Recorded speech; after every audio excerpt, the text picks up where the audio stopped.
Hello friends, अपन पढ़ेंगे भारतीय संविधान।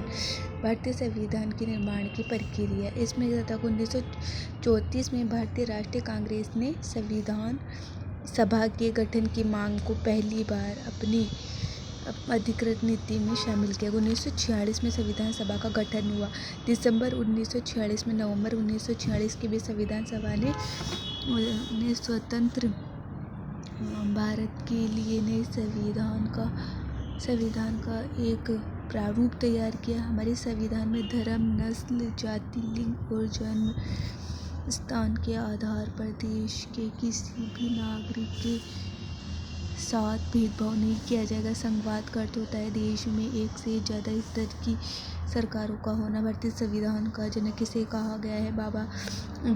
बाबा साहेब डॉक्टर भीमराव अम्बेडकर को। भारतीय संविधान के मुख्य लक्षण है संघवाद, संसदीय शासन, पत्नी शक्तियों का बंटवारा, मौलिक अधिकार, धर्मनिरपेक्ष। मौलिक अधिकार क्या है? समानता का अधिकार, स्वतंत्रता का अधिकार, शोषण के विरुद्ध अधिकार, धार्मिक स्वतंत्रता, सांस्कृतिक और शैक्षणिक संवैधानिक उपचार।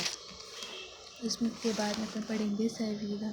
भारतीय संविधान सभा ने हस्ताक्षर कब किया था? तो सबने भारतीय संविधान पर हस्ताक्षर कब किया था? 24 जनवरी 1950 को। इसके बाद अपन पढ़ते हैं कि 1928 में ही मोतीलाल नेहरू और कांग्रेस के 8 अन्य नेताओं ने भारत का एक संविधान लिखा था। उसके बाद में 1931 में कराची में क्या हुआ था? भारतीय संविधान कांग्रेस के भारतीय राष्ट्रीय कांग्रेस के अधिवेशन में एक प्रस्ताव में यह रूपरेखा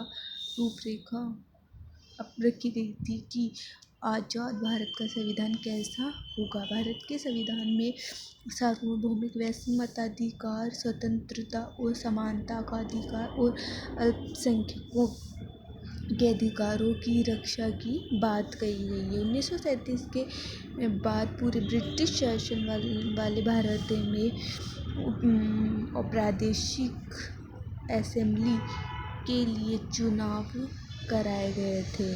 भारतीय संविधान लिखने वाली सभा में सदस्यों की संख्या कितनी थी? 299। भारतीय संविधान बनकर तैयार हुआ था 26 नवंबर 1950 को। लागू हुआ था 26 जनवरी 1950 को। प्रारूप समिति के अध्यक्ष doctor Bhimrao Ambedkar. Young India नामक पुस्तक किसने लिखी थी? महात्मा गांधी।